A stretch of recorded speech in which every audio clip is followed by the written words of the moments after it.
Nacional, una sesión que terminó en escándalo. Viene Paula Penaca, diputada nacional de Unión por la Patria, que protagonizó algunas de las escenas en el momento en que se levanta una sesión que todavía tenía temas por hablar, muchas cuestiones de privilegio, que es antes de discutir las cosas que hay que discutir, diputados y diputadas expresan cosas medio de la coyuntura. Se habló de Cristina Fernández de Kirchner y su condena, se habló de YPF, se habló de Israel y Palestina, momentos realmente muy intensos, muy duros. Enseguida vamos a volver con eso, pero queremos a ver si podemos encontrar un común denominador de varias otras cosas que pasaron en las últimas 24 horas. Vamos a comenzar por el tema Garrahan. Enseguida vamos a hablar con médicos y residentes del Hospital Garrahan. Mañana hay una nueva movilización. Pero el gobierno, y esta es un poco la línea, el gobierno de ninguna manera, cada vez que se enfrenta con algún tipo de obstáculo, el gobierno piensa en retroceder. Más bien todo lo contrario, le echa más leña al fuego. Y de los mismos autores que dijeron, che, agradezcan residentes del Garrahan y de todos los hospitales nacionales, agradezcan que no tienen que garpar para trabajar, porque en otros lugares o es gratis o tienen que pagar. De esos mismos autores, hoy sale una resolución que dice, bueno, hagamos una cosa, miren, si ustedes quieren seguir cobrando lo mismo, seguimos de la misma manera. Ahora, si quieren cobrar más, vamos a armar una beca y le sacamos todos los derechos laborales y entonces tienen una beca y van a cobrar unos mangos más. Es una enorme provocación frente a una situación de gran deterioro. Son cientos los médicos y médicas, trabajadores y trabajadoras del Garrahan que en el último tiempo se han ido. Y estamos hablando de un elemento de muchísima sensibilidad. Si el gobierno no frena frente a nada, al contrario, acelera, no recula, avanza. Hay otro elemento en ese sentido. Volvieron las denuncias contra periodistas. En este caso le tocó al colega Nicolantos, a Jorge Rial, a Mauro Federico y también a Fabián Doman. Denuncias porque el presidente siente que de alguna u otra manera o se ofendió su honor o se está mintiendo, pero por ahí va. Y de repente se va naturalizando que, por más que después la justicia las descarta y le hace una reprimenda, ¿se acuerdan el fallo de Rafecas respecto de Ari Lijarad y Carlos Pañi? Y le dice al presidente, cuidado, presidente, con estas cosas. Sin embargo, el gobierno sigue para adelante y redobla la apuesta, otra vez más, va por todo. Ahora van a ver a dónde llegamos en este va por todo, porque no es casualidad que recorra todo el Espinel. Bueno, mientras el cabo Guerrero sigue libre, es el cabo de Gendarmería que casi mata a Pablo Grillo. Se lo identificó, se lo vio como tiró. Hubo un informe de Gendarmería en donde dice, no, fue un hecho fortuito. Y además medio que Pablo Grillo tuvo la culpa porque se metió en el medio de la línea de tiro. Mientras todo eso, Alexia Abaigar está detenida. Es la mujer a quien se le acusa de haber desparramado bosta, excremento en la casa de José Luis Espert. Sigue detenida en Ezeiza, en cárcel común, pero además se detuvieron a más personas. Se realizaron allanamientos y se detuvieron a más personas, por lo menos 5. 5 personas detenidas por este asunto. Hay quien se está preguntando, insisto, el gobierno que ha recibido y ha observado las críticas sobre esta situación. Irregular por donde se lo mire. Y el gobierno acelera y hace allanamientos y detiene. ¿Estamos en las puertas de una acusación de asociación ilícita por tirar caca en la vereda de un diputado nacional?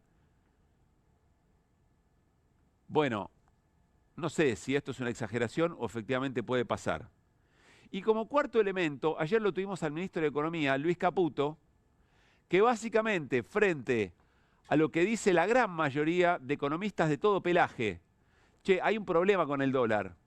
No alcanza, no se llega. Lo único que hace el gobierno es seguir generando puentes y esos puentes son de endeudamiento. Y el dólar está barato. Caputo dice, dale campeón, si está tan barato andá y comprá. Es decir, provoca. El gobierno otra vez va por todo, va para adelante. Y dice, y además no vamos a comprar dólares. No estamos en esa. Vamos a seguir haciendo lo que venimos haciendo. Un rato Hernán lo va a explicar. Pero el concepto en estos 4 elementos de las últimas 24 horas es que el gobierno va por todo. Bueno, a ver, ¿qué hay en esto de que el gobierno va por todo? Lo charlábamos también con el equipo de producción hace un rato. De alguna manera, si en un país, sobre todo de un plan económico tan volátil, es decir, de poco arraigo en la producción, en la industria, en la economía real, en la economía que se palpa, que se toca, que se comercializan productos reales, no la magia de lo financiero, esa que da empleo, esa que saca gente de la pobreza, esa que mejora los salarios. Si en esta economía tan volátil, tan de lo financiero, hay un gobierno cuyo mensaje es, en todos los niveles, siempre voy por todo, siempre acelero, ese mensaje ancla expectativas, genera expectativas. ¿Para quién? Bueno, para quienes tienen que venir a hacer ese negocio especulativo. Dice, este es un gobierno que es capaz de moler a palos a los jubilados y a las jubiladas. Y que todos los miércoles vaya al Congreso. Y que si tiene que reprimir, reprime. Y que si tiene que acusar a alguien y meterlo en cárcel común, porque hay que ver si esto efectivamente es así, se acusa a esta mujer de haber desparramado excremento en la casa de un diputado, se la mete presa en cárcel común. Y a un oficial de gendarmería que casi le voló la cabeza y casi lo mata, a un fotoperiodista, está libre. Y se denuncia a periodistas porque opinan distinto. Otra vez, no es un problema con el periodismo, no es corporativa la defensa. Es cierto, se está afectando un derecho muy importante, que es el derecho a la libertad de expresión y el derecho a la comunicación en términos generales, porque estas personas seguramente van a tener capacidad para tener algún abogado, pero quien tiene que opinar distinto respecto al gobierno lo va a pensar 2 o 3 veces, porque se mete en un bolonqui. Más allá de que después se termine esa causa y esa denuncia se elimine, no se le haga lugar. Ancla expectativas. El gobierno dice, yo soy capaz de esto y de mucho más. Y de decirle a los residentes del hospital Garrahan y de todos los hospitales nacionales, che, guarda, aflojen porque les voy a hacer pagar a ustedes el hecho de que tengan que trabajar. Acá les ofrezco una beca, los informalizo, les saco todos los derechos laborales si quieren más plata. Y entonces el problema frente a un gobierno que manda el mensaje político de que va por todo y de esa manera genera expectativas en un país tan intenso, tan volátil, tan atado con alambre como en la Argentina, en estos tiempos, la pregunta es la que nos hacíamos ayer con nuestra compañera Julieta Weisgold y con todo el programa. ¿Cómo se construye el límite a Milei? ¿Cómo se construye un límite? ¿Cómo se construye el no, en términos políticos, en términos electorales, en términos de pulsión social, a un gobierno que agarra las curvas a 300 kilómetros por hora? Me acuerdo cuando Mauricio Macri dijo, en un momento, bueno, si nos matamos, nos matamos. ¿Se acuerdan? Me acuerdo muy bien de esa frase. ¿Cómo se construye un límite desde la política? ¿Cómo una sociedad construye ese límite? Ayer hablábamos algo que me pareció interesante. Cuando se escuchan las discusiones en la oposición, sobre todo del peronismo y aliados, por supuesto dejando de lado las discusiones, las internas, se le reclama un programa, se le reclama la construcción de una alternativa bien concreta.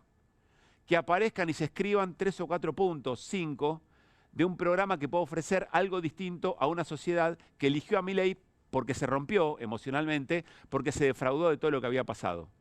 Es cierto, pero quizás se está subestimando otro elemento, y es un elemento que apareció en las últimas horas, o en los últimos días. Apareció 2 veces en realidad, en el último tiempo. La primera vez que aparece es cuando condenan a Cristina Fernández de Kirchner.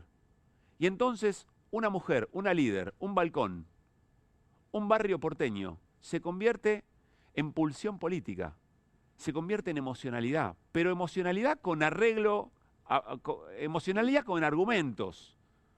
No es odio, no es rechazo, es una emocionalidad que quiere construir otra cosa. Y entonces la Plaza de Mayo, histórica, muy parecida, equiparable a aquella plaza que la despidió a Cristina Fernández de Kirchner cuando terminó su mandato en el 2015 y se convirtió en calabaza. Ahí hay un elemento interesante, porque además se reunieron una enorme cantidad de sectores, incluso la izquierda trotskista. Emocionalidad política, movimiento, algo distinto, algo que convoca, más allá de una plataforma, hay una idea conceptual de qué significan una líder como Cristina y la experiencia de gobierno. Y en las últimas horas apareció otra cosa. Apareció YPF.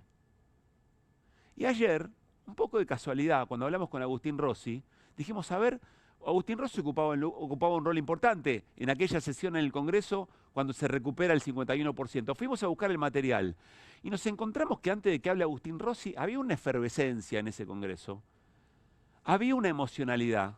había una pulsión política que hoy no está. Y en las afueras del Congreso había movilización. ¿Era YPF? ¿O en realidad es que había un calor alrededor de la política, alrededor de la militancia de un proyecto, que generaba que cada elemento estaba imbuida de esa pasión? Vamos a repasar dos discursos, uno de esta tarde y uno de hace un tiempo. Arranquemos con Pablo Juliano, es de Democracia para Siempre.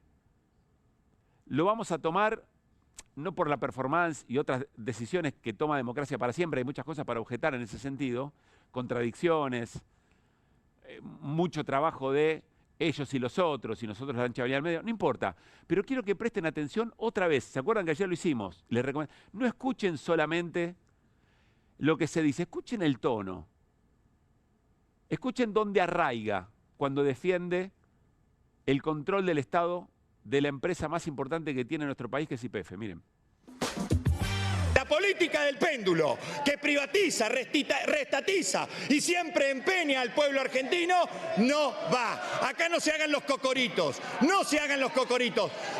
¿Saben qué? Redactemos lo siguiente. Digamos que el Congreso de la Nación rechaza la sentencia de la jueza, porque no le vamos a dar ninguna acción, no le vamos a dar ningún 51%. Es el pueblo argentino y no vamos a entregar YPF. No vamos a entregar YPF, aunque algunos quieran usar YPF para pagar la pauta. YPF es para el puente energético, es para la transición energética de todos los argentinos. Hay un montón de provincias que no tienen gas, YPF va a llevarle gas y lo vamos a lograr. Eso tiene que ser una tarea de todos los diputados, sin importar que vengas de la Libertad Avanza o vengas del kirchnerismo. Hay que defender la Argentina, no la banca. Defendamos la Argentina. Gracias, presidente. Vieron que hay un contenido, tiene que ver con YPF, con las razones de defender YPF, pero hay una emocionalidad que contagia. Insisto, olvídense hasta de Pablo Juliano, no importa, Juliano, perdón. Ahí pasa algo distinto de lo que viene ocurriendo en la política en general del lado de la oposición. Hay algo que vibra de otra manera, hay algo que invita a movilizar. Ayer decía Julieta Weisgold, hay un afecto vinculado a la política y vinculado a un proyecto. En este caso vinculado a una empresa como YPF. Vamos a remontarnos un tiempo atrás. Ayer compartimos esa sesión en el 2012, donde se recupera el 51% de las acciones para el Estado. Vamos a 1991. Vamos a escuchar a un diputado nacional que por defender YPF y por denunciar lo que estaba pasando, que era la privatización de YPF, sufrió un atentado, le pegaron 6 tiros en las piernas. Estamos hablando de Pino Solanas. Desde el hospital, en su cama del hospital, Pino Solanas, sobre YPF, no es casualidad que estemos haciendo este arco temporal, decía esto. Los argentinos deben saber que se están robando YPF. Nadie debe callarse, nadie debe estar de rodillas. Hay que defender un patrimonio que muchas generaciones de argentinos hemos construido con fuerza. La empresa más poderosa del país, que fue ejemplo en toda América, y se la están vaciando y se la están robando. Son intereses de una banca que ha saqueado el país y se ha llevado la riqueza argentina afuera. Y no hay un solo responsable. Que se están quedando con nuestros pozos de petróleo, están repartiendo hasta tierras fiscales. Si los argentinos no nos ocupamos de lo que tenemos, de saber en qué consiste el patrimonio de los argentinos, nos vamos a encontrar un día que ni la calle en donde vivimos nos va a pertenecer. ¿Me entienden lo que digo? Porque van a repartir los parques nacionales, las tierras fiscales, van a entregar todo, pero ¿saben lo que entregan? Lo mejor del país, lo que es rentable del país. Por eso yo digo, señores legisladores, por el honor de argentinos, intervengan, detengan la rapiña de YPF y todas las cosas, las fechorías que se están haciendo. Bueno, muchas cosas, ¿no? La trama argentina más o menos discute lo mismo desde hace mucho tiempo. Pero eso da para otro, si quieren, para otra apertura o para otra reflexión. Otra vez, hay un nervio, hay un decir, hay dirigentes que son capaces de movilizar, de emocionar, porque el odio, la violencia, el insulto, en algún momento termina partiendo a la sociedad, partiéndola en términos humanos, en términos anímicos. Entonces lo que tiene que aparecer es otra cosa que invite a conmover desde otro lugar. Y ese es el lugar que la política tiene que intentar recuperar humildemente, cosas que observamos. Y si ustedes quieren, no lo tomen como una definición concreta, tómenlo como una pregunta. El programa es muy importante, el horizonte de políticas públicas es muy importante, el rol del Estado, explicarlo es muy importante, pero da la sensación que en estos tiempos, si algo no se moviliza en pos de esos objetivos, va a ser difícil. No todos, no todas lo pueden hacer. A veces hay personas que lo hacen inesperadamente. A veces hay elementos. A veces puede ser un guardapolvo blanco. Puede ser la educación. Puede ser la universidad. Pueden ser los residentes del Garrahan. Puede ser YPF. Puede ser una líder injustamente encarcelada, proscripta. Saber detectar, unir esos puntos, construir la trama y movilizar a una sociedad seguramente es un elemento muy importante para tratar de ponerle un límite a un gobierno que, como dijimos desde el arranque del programa, va por todo, acelera, agarra las curvas como un auto de Fórmula 1, a 300 kilómetros por hora. Y si nos matamos, nos matamos. Arrancamos QR con las voces del día. Fue una sorpresa la falta de empatía de los miembros de la Corte, y la RAS es culpable. El compromiso de él es terminar su mandato con el acuerdo Mercosur-Europa, pero además va a visitar a Cristina. Es mucho más que rara la declaración de la doctora Servini de Cubría. Su edad no la habilita a opinar como si fuera un ciudadano común. Tiene una gravedad institucional que no se puede dejar pasar. La gente sabe que si vos decís que estás ajustando a la causa y en realidad quienes están en de 11 para comer somos los argentinos, ese modelo no alcanza, no se solventa. Le está aumentando el transporte, le está aumentando la luz, le está aumentando el gas, le está aumentando la obra social. Mira, todo eso para mí no es bajar. Y esa realidad está alimentada por un montón de gente que quiere que a Argentina le vaya mal. Gente que ustedes conocen, incluso gente que ustedes les pagan. Y cuando yo miro la inversión en términos del PBI, Javier Milei vuelve a ser el presidente con la menor inversión en términos del PBI de los últimos 6 presidentes. Hay un gobierno autoritario que apela a la proscripción política, gobernar con decretos, con vetos, con la represión, con el ajuste sobre los trabajadores. Nosotras no vamos a naturalizar la violencia. Le decimos al diputado Espert que lo vemos en las urnas si es tan machito y si tiene síndrome de cosa chiquitita, que venga y nos gane en las urnas. A cruzar y armar una conferencia de prensa cuando vos estás de gobernador en la provincia de Buenos Aires. Le está hablando a un sector que quiere un país en manos del Estado para depender del Estado. Pero y ese depender sector lo va a votar seguramente igual. No sé. Digamos que el Congreso de la Nación rechaza la sentencia de la jueza. No le vamos a dar ningún 51%. Es el pueblo argentino y no vamos a entregar YPF. En relación a esta información de las residencias, compromete directamente las condiciones de trabajo de los residentes. Venimos de un golpe tras otro. La propia fuerza de seguridad de Patricia Bullrich está entorpeciendo el tránsito como de costumbre cada día miércoles en pos de vaya a saber qué, ¿no? No estoy negando la tecnología. Tengamos 2 pies en el barro y un dedito en el celular. Pero entendamos que el punto de encuentro va a ser en la calle y en comunidad.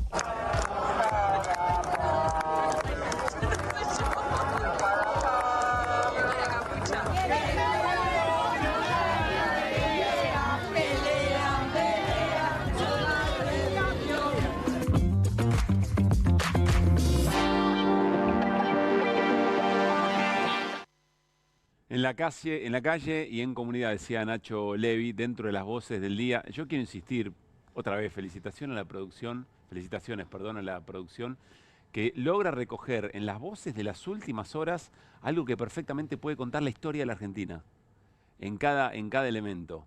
Es un trabajo que valoramos muchísimo. Muchísimas gracias por eso. Hola Hernán Lecher, ¿cómo te va? ¿Qué tal? ¿Cómo decís? estamos? ¿Cómo estamos? Buenas noches. Bueno, ¿de qué hablamos en un rato? ¿Compraste dólares? No, Hernán. Estás condenado si querés te cuento, a no ser un gran campeón. No soy un campeón. No. Yo soy el que posibilitó que Federico se vaya a ver a Boca, ¿no? ¿Federico se llamaba? ¿Federico? Uno que vendía y el otro que compraba y se iba a ver a Boca. Estaba del otro lado y ofreció los dólares. Vamos a hablar de eso. Habló Caputo en el día de ayer. Hoy el dólar estuvo un poquitito complicado, así que vamos a contar de qué se trata. Como si esto fuera poco, la del estribo te agrego. Sí. ¿Quién escribió una carta de nuevo? ¿Quién reapareció? Domingo Cavallo. Pero no te voy a anticipar nada. Bueno. Te lo cuento después. Carta de Cavallo. Me hace acordar de otro momento de las grandes protagonistas de las cartas, ¿no? En este tiempo de la historia argentina. Bueno, nos vamos a referir a lo que ocurrió hoy en el Congreso Nacional. Está con nosotros la diputada nacional Paula Penaca, de Unión por la Patria, representa a la ciudad de Buenos Aires. Y vamos a compartir un momento, voy a explicarlo muy sucintamente. Una sesión que arrancó cerca de las 12 de mediodía con cuestiones de privilegio, que es el modo en que diputados y diputadas logran incluir otros temas que quizás están en la coyuntura. Se habló de la condena a Cristina Fernández de Kirchner, se habló de YPF, se habló de lo que está ocurriendo, lo que está haciendo el gobierno israelí respecto de Gaza y respecto de Palestina. Muchos temas se mencionaron. Y después se empiezan a tratar proyectos. Algunos no tenían el pasaje a comisión, no habían pasado por las comisiones, entonces si no habían pasado por comisión necesitaban más votos que la mayoría simple. Y entonces por eso en un momento había una discusión sobre de qué manera se hacía, como no estaban los votos, de qué manera se hacía trabajar esas comisiones.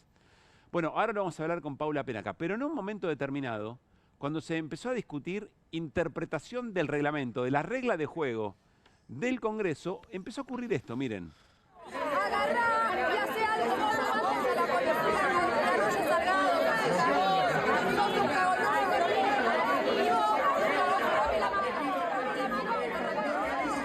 Supuesto.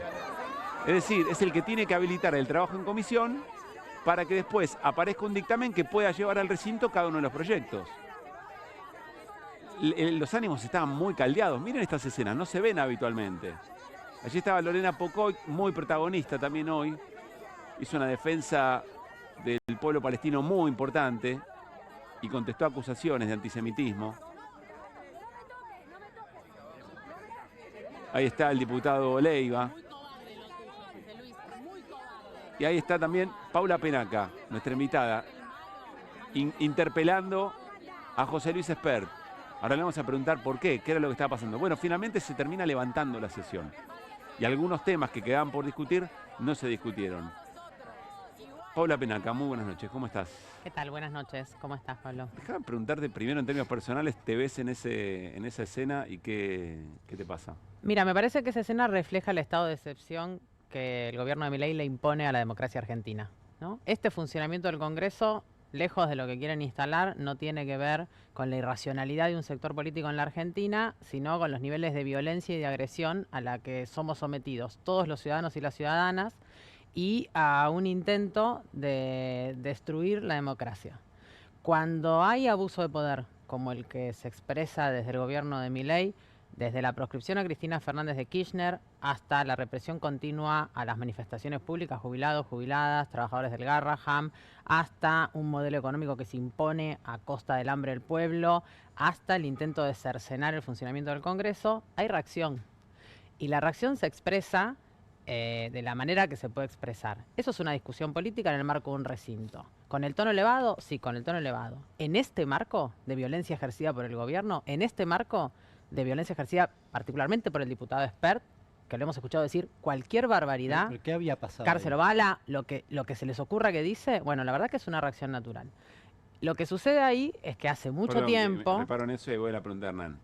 Por lo que está diciendo es eso que pasó ahí, no estoy diciendo que digas que es poco, pero eso que pasó ahí sí, claro. Son ánimos contenidos en función de las violencias con las que estamos conviviendo. Yo lo que creo es que ellos quieren llevar a la Argentina a un estado de excepción, donde efectivamente la democracia no pueda funcionar plenamente. Y eso incluye también el funcionamiento del Congreso. Por eso el diputado Espert, y contesto lo que preguntaba Hernán, está parado y cerró con llave la Comisión de Presupuesto, que es una de las comisiones más importantes del Congreso Nacional.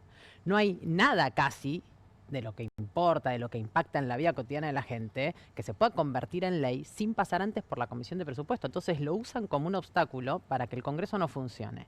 Vos pensá hoy nada más, ¿no? Teníamos que discutir el financiamiento del Garraham, teníamos que discutir el financiamiento de las universidades. Todo eso está trabado hace mucho tiempo en el Congreso porque el diputado Espert está sentado arriba de la Comisión de Presupuesto como si fuera de él. Por eso fueron al recinto sin pasar por la comisión y necesitaban 2/3 de los votos. Y después hay un funcionamiento que lo impide el presidente de la Cámara de Diputados. Martín Menem. Porque así como vos decís que necesitábamos 2/3 de los votos. Cuando no se consiguen los 2/3 de los votos, está este mecanismo de obligar a las comisiones a juntarse.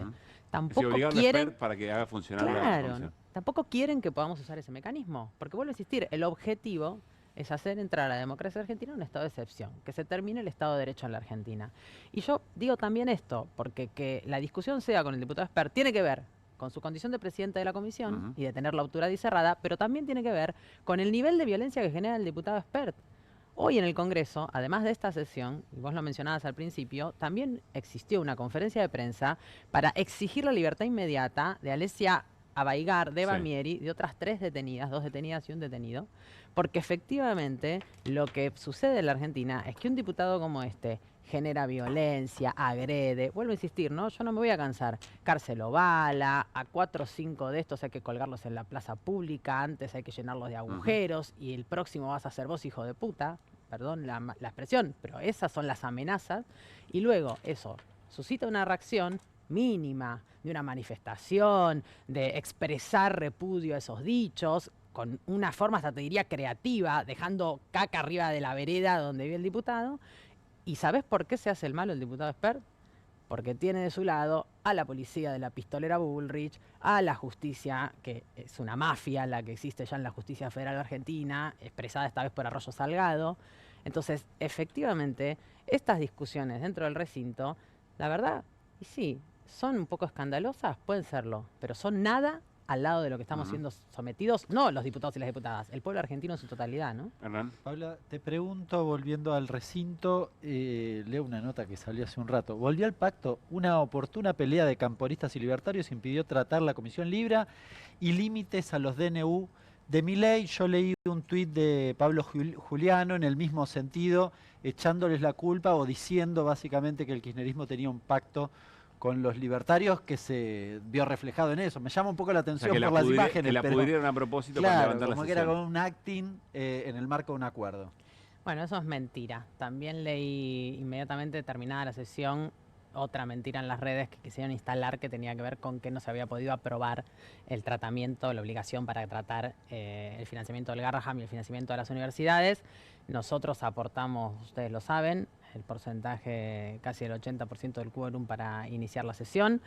El tratamiento de la Comisión Libra no se pudo tratar por este impedimento que lleva adelante el presidente de la Cámara, porque no permitió que la moción que había planteado el diputado Ferraro se votara, y por eso empieza la discusión reglamentaria. La discusión empieza allí, Ferraro, Coalición Cívica. Nosotros desde nuestro bloque hicimos un planteo también para emplazar, o sea, para obligar el tratamiento del financiamiento de la Ley de Ciencia y Técnica, que lo hizo el diputado Goyán. Tampoco nos dejó votar esa moción y ahí empieza el debate. O sea que tanto el tratamiento pedido por el diputado Ferraro de Libra como el tratamiento pedido por el diputado Goyán en relación al financiamiento de Ciencia y Técnica ya estaban vetados por el presidente de la Cámara. Entonces, me parece que después yo la verdad que tengo una apreciación sobre estas expresiones del presidente del bloque Democracia para Siempre. Democracia para Siempre convoca una sesión sin consensuar con ningún otro bloque la posibilidad del quórum. Entonces, me parece que no hay que hacer una utilización política de los temas que importan a la sociedad, ¿no? Meterlos en un temario para decir yo quiero impulsar esto, sabiendo que si no construís ningún consenso no vas a tener quórum. O sea, ustedes aportaban el quórum, pero no pudieron meter temas en la Nosotros aportamos el quórum, no pudimos meter temas en la sesión, pero y garantizamos que el quórum que la sesión existiera, ¿no? Entonces, y fueron culpables supuestamente de que se Bueno, caiga. pero porque lo que pasa es que es fácil, ¿no? A quien está estigmatizado culpabilizarlo, y la estigmatización tiene que ver con que somos el proyecto político que se ha enfrentado a los grandes intereses económicos en la Argentina.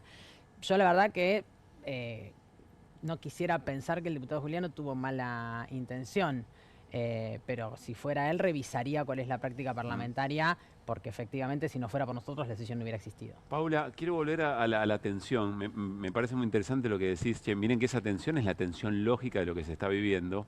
Aquí estuvo Carolina Gagliar. Carolina Gagliar dijo bueno, que el presidente de la Cámara, Martín Menem, cuando se retomara la actividad, y después de esta es la primera sesión después de la condena a Cristina, que tenía que llevar muy inteligentemente la sesión porque los ánimos estaban así. Es decir, esto es producto también de eso. Bueno, mira, ese dicho horrible de Espert, de cárcel o bala, yo creo que tiene mucho tiempo ya. Tiene mucho tiempo y es el equivalente está Irina acá a presa o muerta, ¿no? Es lo mismo. Esper pide cárcel o bala, le toca a las militantes políticas, mujeres, la cárcel, le toca la bala a Pablo Grillo, vos hacías mención hace un rato de eso, y con Cristina pasó lo mismo, ¿no? Ahora está presa y antes intentaron asesinarla. Me parece que esos niveles de violencia que le imponen desde el gobierno, desde el poder económico y desde la mafia judicial, en principio a la política, ¿no? A la militancia, a los dirigentes, para disciplinarlos, para intentar que no exista ninguna voz que se atreva a cuestionarlos, así como también lo hacen con el periodismo, constantemente y continuamente, me parece que genera estas condiciones, ¿no? Genera estas condiciones de reacción. En el caso del recinto, en el marco del debate que puede ser un poco más subido de tono. En el caso de la militancia política organizada, la expresión política. En el caso de las militantes que hoy están detenidas, algo mínimo que apenas podría ser considerado una contravención municipal y que termina siendo tratado como un delito penal, ¿no? Con una trampa de la jueza Arroyo Salgado, imagino siendo servil a las órdenes que recibe, ¿no? A las órdenes que recibe del poder político. Con una de esas militantes, Perdón, con Alesia, ¿qué función crees que cumple la encarcelamiento de Alexia Boyar? el mismo, el de disciplinamiento, el de meter miedo, así como le tiran los trolls encima a los periodistas para que no opinen cosas en contra del gobierno, así como proscriben y encarcelan a la principal líder de la oposición en la Argentina, la presidenta del Partido Justicialista, Cristina Fernández de Kirchner, ahora también van por la militancia. Que nadie se exprese en los medios, que nadie se exprese políticamente, que nadie se movilice, porque por eso también hacen lo que vos comentabas hace un rato, ¿no? Después avalan la violencia explícita, como por ejemplo lo que pasó con quien disparó contra Pablo Grillo, por eso le pegan a los manifestantes, como pasa con los jubilados y las jubiladas. Yo creo que ahí hay una decisión de instalar el estado de excepción a fuerza y violencia con cualquier consecuencia y no les interesa. Y efectivamente van logrando algún nivel de temor. Por eso me parece que la salida a eso es con convicción y sin miedo. Y llevando esta discusión donde corresponde, que es en una elección democrática, en las urnas. A mí, perdón, me llamó la atención que en la conferencia que dieron a la tarde algunos familiares, junto con el rector de la Universidad de Lomas de Zamora, el presidente del Colegio de Abogados de la provincia de Buenos Aires, los familiares se manifestaron con temor. Bueno, de hecho, la mamá ahí se estuvo detenida. Sí. Estuvo detenida casi 3 días, ¿no? Lo mismo que una expareja de ella. A mí me llamó la atención esto de que todos manifestaban temor, pero bueno, decían tenemos que seguir, tenemos que estar acá, no sé qué impacto tuvo esto en quienes estaban ahí presentes, pero para mí fue muy notorio, ¿no? Sí, fue muy movilizante. Yo voy a contar 2 cosas que transmitieron los familiares de las militantes detenidas hoy. Una fue lo que comentó la madre de Alesia, que 70 años, detenida, 3 días, 2 días incomunicada, la llevaron a dar declaración esposándole las manos y atándole las manos al patrullero, ¿no? Todo esto son muestras de un sadismo brutal y ella contó todo esto, contó cómo la violencia también era ejercida contra su hija y contó algo que es espeluznante. Dice que le hacen casi una sesión de fotos a Alesia, ¿no? Se entiende que hay algo de las medidas de seguridad que supone fotografiar a una persona detenida, que está muy bien, pero la fotografían primero con la cara tapada. Y entonces Alesia escucha que alguien llama por teléfono a dar una orden con voz de mando y a los gritos a decir que le tenían que destapar la cara, que se tenía que ver la cara, ¿no? Con un ímpetu bastante particular. Y luego, la hermana de Aldana Mucio, que es otra de las detenidas, una de las detenidas hoy, plantea que cuando luego de hacer el allanamiento se llevan hacia el patrullero a Aldana, también esposada por supuesto, como si tuvieran una peligrosidad que no la tienen, hacen repetir la escena para volver a filmarla. La sacan de la casa hasta el patrullero y se ve que, no sé, no le salió el video o estaría muy oscuro. Y le hacen repetir. Entonces le dicen, no, espera, vamos a volver a entrar. O sea, estaban haciendo una película. Y vamos a volver a salir. Entonces, si esto no es la construcción de un show mediático para meter miedo, para disciplinar, para intentar evitar que en la Argentina la gente que piensa distinto pueda expresarlo, no sé qué es. Paula... Son las prácticas, perdón, que además ya vimos de mano de Patricia Bullrich en otro momento Y justamente uno de los temas que se planteaba en esa conferencia es que estamos volviendo a las prisiones preventivas Quiero aclarar que vamos ¿no? a hablar de este tema. Viene Alien Germano, que es uno de los abogados de Alexia, y vamos a retomar este tema en un rato. No, quería preguntarte con preocupación sobre... Porque, a ver, uno dice, supuestamente la acusan por una contravención. No podría estar a esta altura del partido presa. Y las detenciones de hoy da la impresión que apuntan a una especie de asociación ilícita porque le tiraron caca en la puerta de la casa de Espert. Bueno, es que efectivamente nosotros lo que hicimos son detenciones ilegales porque le imputan un delito que no cometieron. Porque yo digo, lo va a poder explicar mejor el abogado, digamos, ¿no? Sin dudas, pero lo que entendemos que sucede, y además digo entendemos que sucede porque todo es manejado con un nivel de secretismo, ¿no? Todavía el abogado no pudo ver los que se le imputa a los que están detenidos hoy. Sucedió lo mismo en el momento de la detención de Alexia y su mamá, ¿no? Incomunicada, sin que se pueda acceder con secreto de sumario, sin que se pueda acceder a la causa. Entonces, se entiende que efectivamente la están imputando por algo, por un delito que no cometió, ¿no? Entonces se hacen uso de la figura de funcionario público de Espert para apelar al Código Penal e intentar, por supuesto, construir un delito más severo que les permita todas estas medidas posteriores, ¿no? La incomunicación, el traslado inmediato al penal de Ezeiza, de Alexia, son todas cosas que no tienen gollete. Yo vuelvo a insistir, ¿sabes cuándo cobran sentido? Cuando se entiende en el marco de qué las llevan adelante. Entonces es este gobierno que viene construyendo este estado de excepción con la ministra pistolera Patricia Bullrich, que como decía recién Irina, estamos acostumbrados a que haga este tipo de shows, y es contra la militancia peronista, porque estas compañeras que están detenidas y este compañero, porque uno de ellos es Iván, que es varón, son militantes políticos, son militantes del peronismo, son militantes de la fuerza política que tiene a su principal líder y la presidenta de su partido proscripta y encarcelada. Entonces me parece que ahí cobra sentido. Quieren hacer que en la Argentina el adversario político de ellos desaparezca. Y lo hacen desde el gobierno, pero vuelvo a insistir, y lo hacen en consonancia con la mafia judicial y lo hacen en articulación con el poder económico concentrado, que lo que necesitan es que no exista más ninguna alternativa a este modelo económico que lleva adelante el gobierno de Javier Milei. Paula, gracias por haber venido. Muchas gracias a ustedes. Como siempre. Volvemos un segundito al Congreso. Nos había quedado este testimonio de Miguel Ángel Pichetto, Encuentro Federal, también defendiendo y proponiendo además refrendar, que el Congreso refrende que no se puede enajenar el 51% de las acciones de YPF. Reflexión, no quiero entrar en un debate más profundo porque hay que analizar siempre las circunstancias del pasado.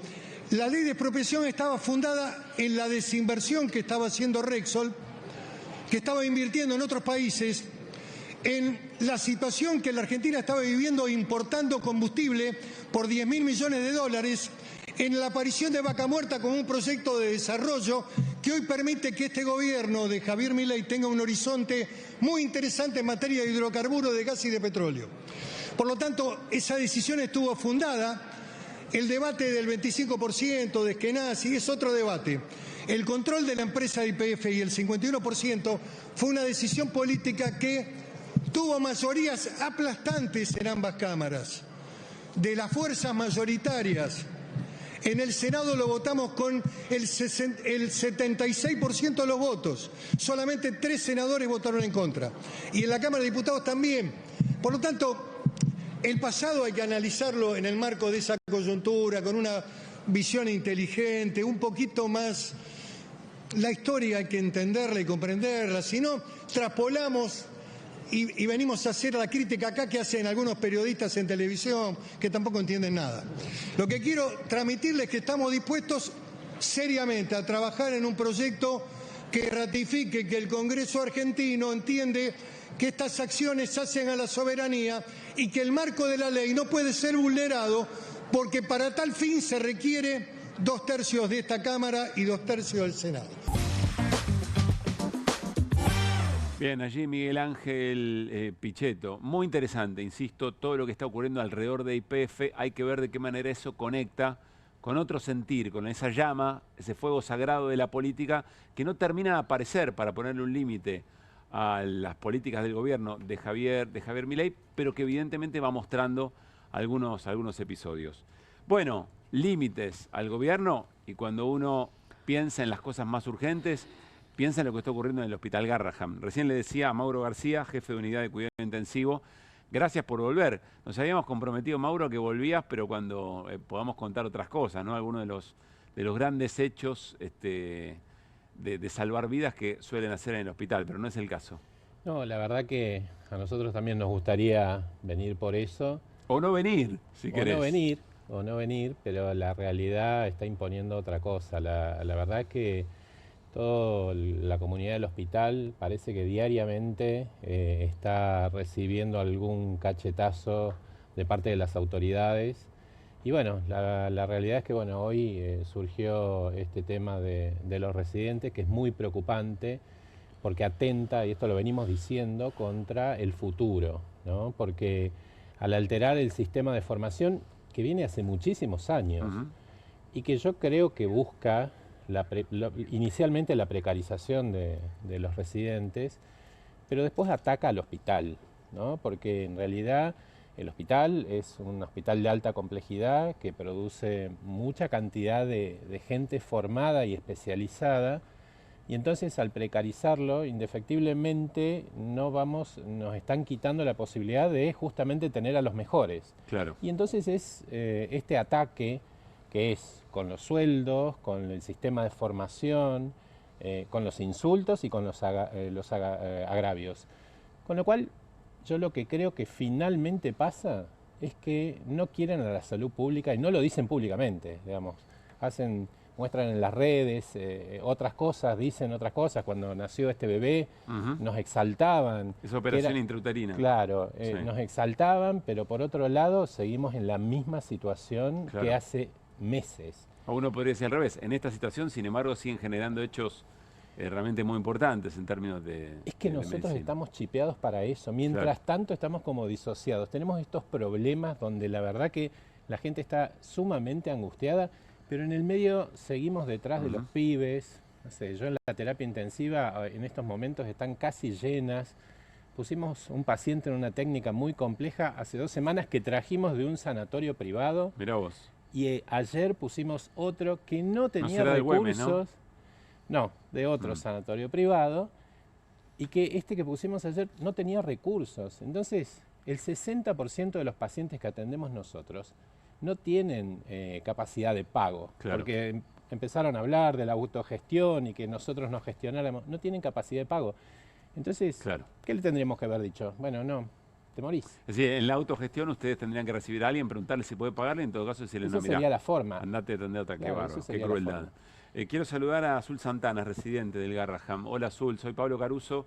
Estamos con todo el equipo de QR y también con Mauro García, jefe de unidad de cuidado intensivo del hospital. ¿Cómo estás? Hola, ¿cómo están? Buenas noches. Gracias, Azul. ¿Nos podés resumir qué decisiones tomó el gobierno hoy respecto de residentes, que afecta a residentes de otros hospitales nacionales? Hoy hablé con alguien del Posadas, estaba muy preocupado también. Sí, nosotros nos informamos hoy a la mañana, como ustedes, por los medios, la web y los medios de difusión del gobierno, que dejaba de existir la residencia como tal, para pasar a ser las residencias de nación, por eso también le implica al Posadas, una beca. Eso, nada, implica, como estuvimos comentando un poco hoy, perder un montón de derechos laborales porque, o sea, se deja de considerar al residente como un trabajador y sería como pura y exclusivamente una etapa formativa de estudio y nada, y esto todavía no están bien claras algunas cosas, pero sería a costas de que el empleador sería el hospital donde vos estás ejerciendo, en nuestro caso el Hospital Garrahan. Sí. Y por otro lado, lo que dicen es que tenemos la posibilidad igual de continuar eligiendo ser empleados del ministerio y tener los derechos, pero bueno, eso, por ejemplo, nos hace tener la pérdida de los bonos no remunerativos que venimos recibiendo hasta ahora, que son casi... No el 50%, pero casi el 40% de nuestro salario. Es decir, que el gobierno, lejos de repensar la situación, acelera, va a fondo y los quiere precarizar aún más. Ustedes quédense, quieren cobrar un poco más, transfórmense en una beca, pierdan todos los derechos laborales o eventualmente quédense como están, pero además le bajamos el sueldo porque le sacamos el bono. Sí, tal cual, eso es lo que sentimos, que nosotros, si bien dentro de las tantas falencias que tiene el sistema y que por ahí se podían mejorar, nosotros lo que nos exigíamos puntualmente en este reclamo es una recomposición salarial, porque no llegábamos a fin de mes básicamente, y ahora nos topamos no solo con que no hay recomposición y no hay mejoras en nuestro sueldo a fin de mes, sino que hay empeoramiento de las condiciones de trabajo. Ahora, Azul, cuando reciben esta noticia, ¿cómo reaccionan colectivamente con el grupo de residentes? ¿Los desahucia? ¿Los envalentona aún más? Quizá un poco de las dos cosas. ¿Cómo reaccionan frente a esto? Frente a un gobierno que cuando van a negociar y frente a la pelea los castiga aún más. Yo creo que, o sea, un poco de emociones, o sea, varias, de Encontradas, las sí. que vos decís, son muchas. Es difícil ahora también desde los puestos de trabajo, porque nosotros estamos trabajando desde que fue todo esto de que tuvimos que levantar la medida, y es como que nosotros en ese momento estamos atendiendo a pacientes, estamos poniendo el cuerpo en el hospital, o en donde te toque rotar en ese momento, y los grupos de WhatsApp están prendidos fuegos porque uno no se entera por los medios oficiales o por reuniones, no sé, prolijas y ordenadas donde nos enteramos las novedades, sino por los medios de difusión. Entonces, desorienta, uno no sabe si es verdad, si es mentira, hay gente que se enoja, hay gente que se angustia, y en lo personal, y como todos mis compañeros, nada, pasás por un montón de emociones, o sea, es desesperanzador, por momentos te dan más ganas de seguir reclamando, porque lo que hacemos es con convicción y creemos que es lo que corresponde, pero sí, la verdad que no paran de decepcionarnos las decisiones que se están tomando. Azul, ¿en qué año de residencia estás y en qué especialidad te estás formando? Estoy en primer año de pediatría clínica. ¿Y qué haces todos los días en el hospital? ¿Cómo es tu rutina en el hospital cuando no estás en asamblea y cuando no estás peleando contra el gobierno de Milei? Veo pacientes todos los días, depende cuando me toca rotar en la parte de ambulatorio, veo los chicos que llegan por una consulta así espontánea del día, que vienen a verse al hospital, los atiendo, si hay algo que exceda mis conocimientos lo consulto con superiores, siempre estoy supervisada. Si el paciente, nada, las condiciones dan para que se retire o porque es un tratamiento ambulatorio y que se resuelve ahí, el paciente se va, y así vas viendo paciente cuando estás en la etapa de ambulatorio. Después otras veces me ha tocado rotar por internación, que yo personalmente roté por una sala de polivalente, o sea que tuve distintas patologías atendí esa sala, y después una sala de internación oncológica, que ahí roté 3 meses y era todos los días ver pacientes oncológicos que están internados por varios días. Y lo mismo, llegar al hospital, saber lo que pasó en la guardia anterior, o sea, lo que pasó con el paciente la noche anterior, acudir a su habitación, hacer el examen físico, interrogatorio, a ver si hay novedades, si hay algo que tengamos que cambiar en lo que es el tratamiento, en el diagnóstico, estudios nuevos, ver qué hay que resolver con las especialidades, y después volver a reunirnos entre todos y hacer un pase para el personal que se queda de guardia hasta el otro día. Pero básicamente nada, estar en contacto con pacientes todo el tiempo. Azul, cuando me imagino son pacientitos, son chiquilines, seguramente tenés vínculo con las familias. Las familias observan todo esto, seguramente se enteran porque ustedes les cuentan, porque bueno, es parte de nuestra propia agenda. ¿Ves preocupación en las familias? ¿Les preguntan? ¿Tienen dudas sobre si se van a poder seguir atendiendo? Sí, más que nada se angustian por nosotros porque nos acompañan un montón, nos reapoyan. Nada, cuando fue la etapa de los paros, ponele, muchos que estábamos, yo justo a mí me agarró rotando ahí en la internación oncológica, que yo veía a las familias todos los días y las familias se sienten acompañadas por nosotros y se entablan lazos muy fuertes, y en ese momento, por ejemplo, o sea, obviamente se angustiaban de que no estemos ahí, nos extrañaban, los nenes a veces, qué sé yo, se aburren, por decirlo de alguna forma, porque nosotros pasamos mucho tiempo con ellos, los divertimos, los entretenemos, pero sí, obvio que les preocupa en lo personal y en lo individual, porque las personas que están dentro del hospital, las cosas más importantes de su vida, que deben ser sus hijos, corre riesgo, en muchas situaciones corren riesgo de vida, y ver que hay un problema y algo que no se está resolviendo con la institución que les permite tener la esperanza de que su hijo se mantenga con vida, no tengo dudas de que los debe angustiar, pero por lo menos lo que nos transmiten siempre es apoyo y cariño. Azul, gracias. Un abrazo grande y estamos muy atentos y atentas a cómo sigue el tema. Gracias. Que estés muy bien. Mauro, ¿creerías que el afecto es un elemento importante en este momento del hospital, en la tarea que hacen cotidianamente? Mira, yo creo que siempre es así. De hecho, la tarea en general de cuando uno está en un centro sanitario, obviamente que tiene que estar, por una parte, puesta en la solución de los problemas de los pacientes, pero en general y sobre todo en la pediatría conllevan ese enternecimiento. Creo que los que hacemos pediatría, digamos, tenemos un poco ese lado y bueno, y a veces tratamos de mantenerlo, de empatizar y de seguir siendo seres sociales, digamos, ¿no? De preocuparnos por la situación de la familia. Y de hecho, a ver, esto que les está pasando a los residentes, que son parte de nuestra familia.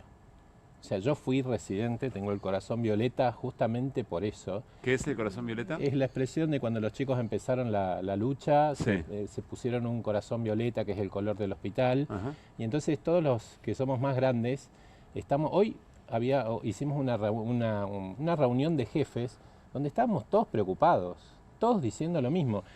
Y quiero marcar una cosa que me parece que es súper importante, porque estamos todos preocupados diciendo lo mismo. De hecho, dirigimos una carta a nuestras autoridades para ver qué expresan respecto a esto.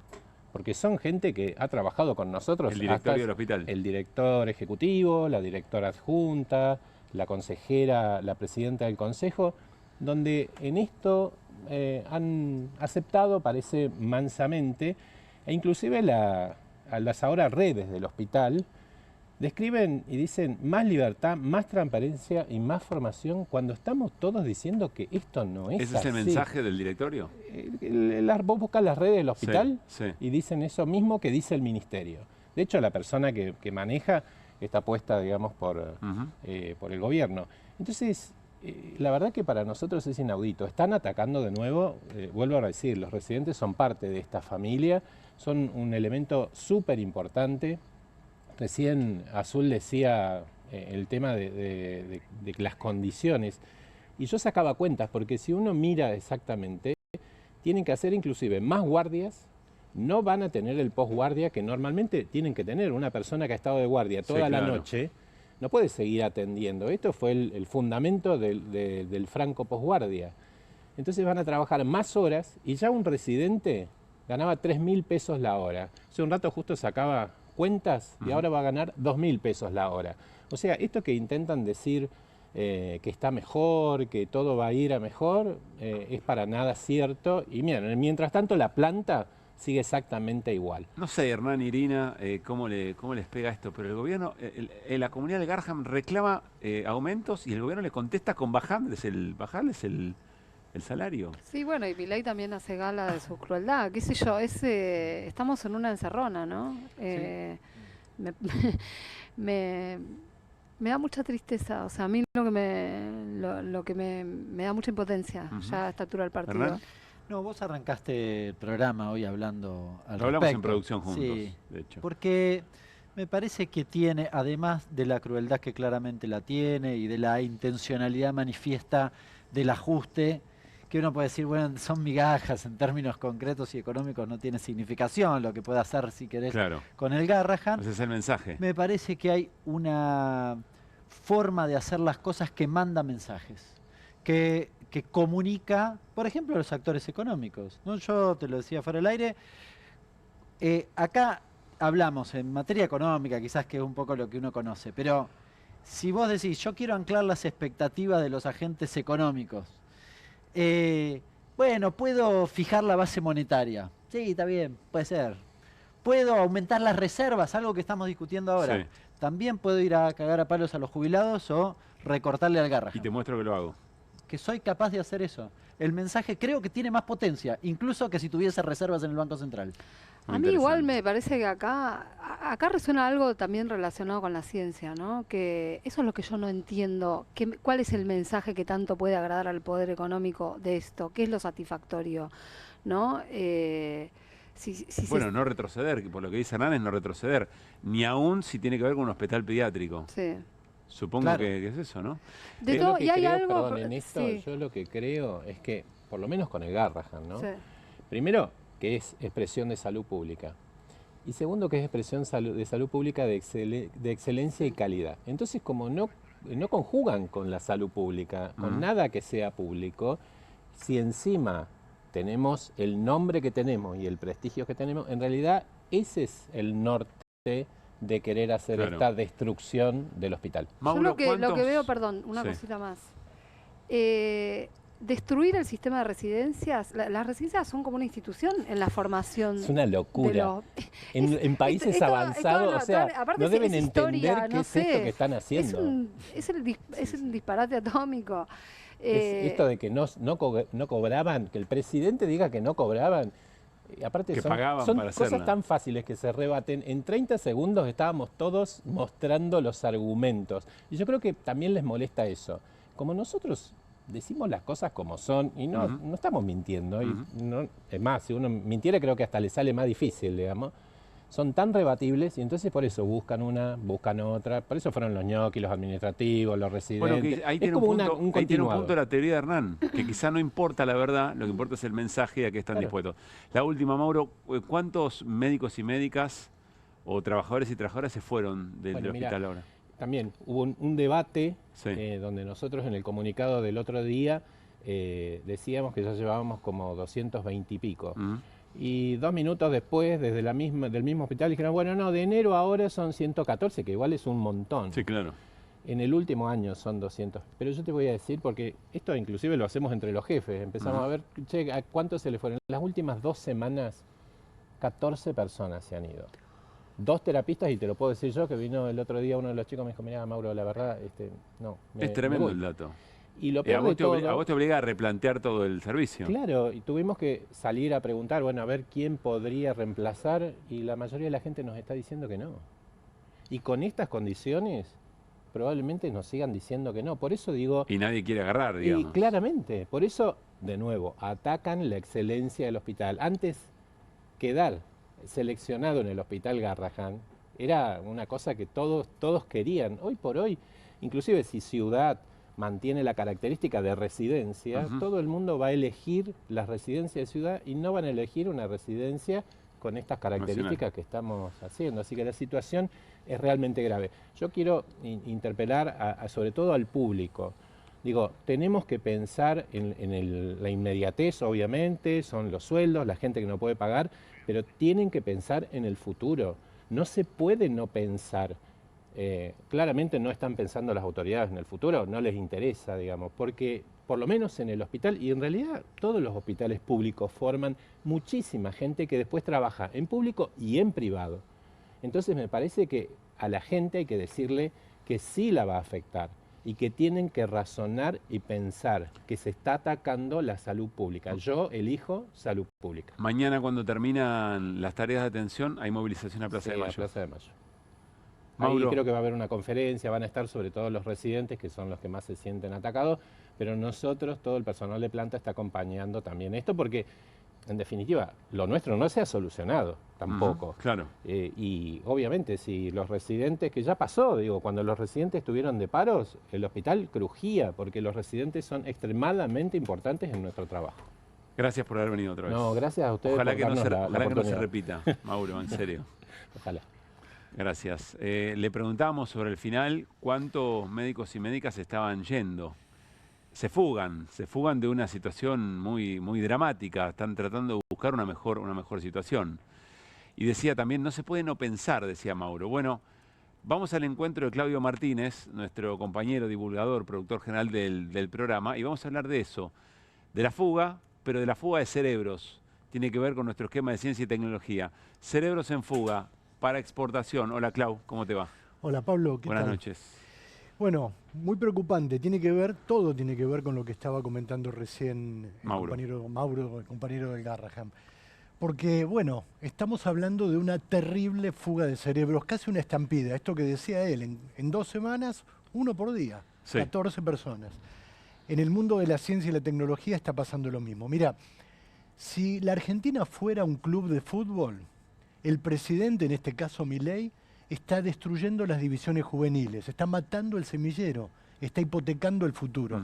No es nuevo. Sabemos que la fuga de cerebros, digamos, en el pasado relativamente reciente, empezó en la noche de los bastones largos. Onganía con las fuerzas federales entrando en la universidad pública, algo inédito, y produciendo una intervención que luego derivó en una fuga de grandes pensadores, grandes, digo, Klimovsky, Sadowski, o sea, tipos verdaderamente importantes en la ciencia argentina que tuvieron que ir a trabajar a otro lado. Consecuencia directa de las políticas de ajuste, no Por falla. supuesto.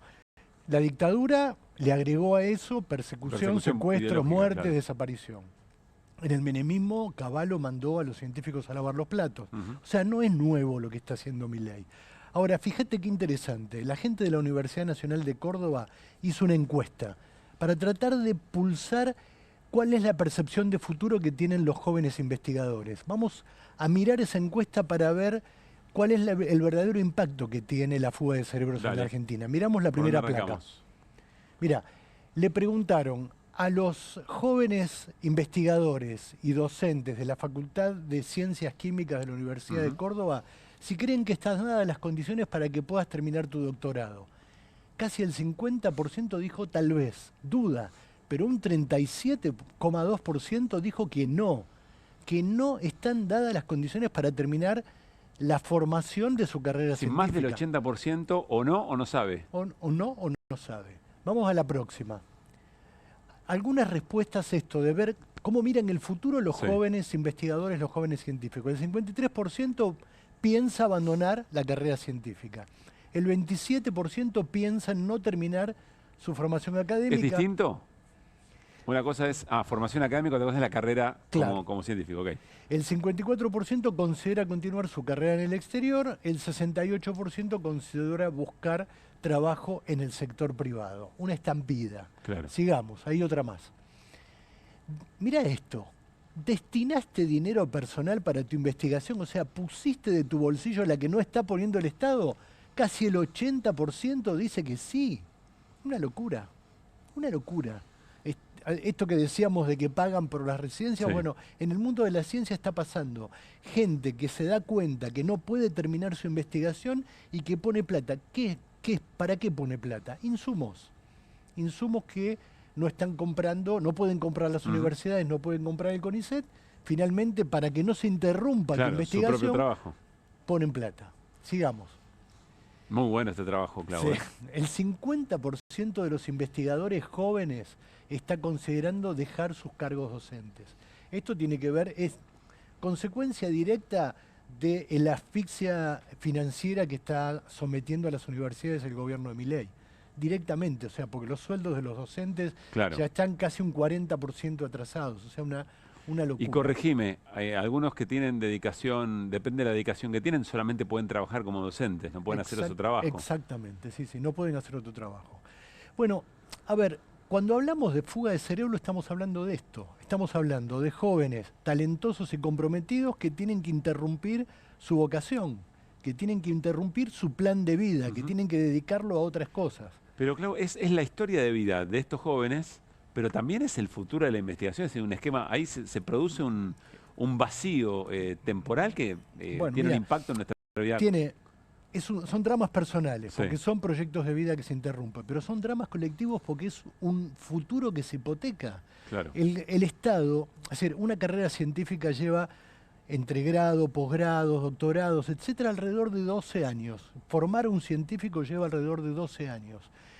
Toda esa inversión que hizo el Estado argentino en las universidades públicas, en el CONICET, se tira a la basura. Se tira a la basura porque los pibes, las pibas se están yendo a trabajar afuera. Ni siquiera hace falta irse a trabajar afuera. Hoy, con la conexión en red en todo el mundo, podés seguir trabajando en tu país. O sea, ya no te tenés que ir del país. Exportás tu cerebro, pero no tu cuerpo.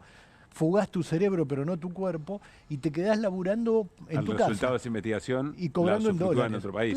Claro. Estaba pensando en qué cosas, por ejemplo, en momentos muy dramáticos, donde se nota la importancia de nuestro sistema científico-tecnológico, insumos para la pandemia tuvimos bastante, barbijos, por ejemplo, ¿no? Claro. Que se hicieron aquí, Los cosas que faltaban. Los barbijos con tecnología del CONICET que se hacían en empresas privadas, los respiradores, o sea, hubo...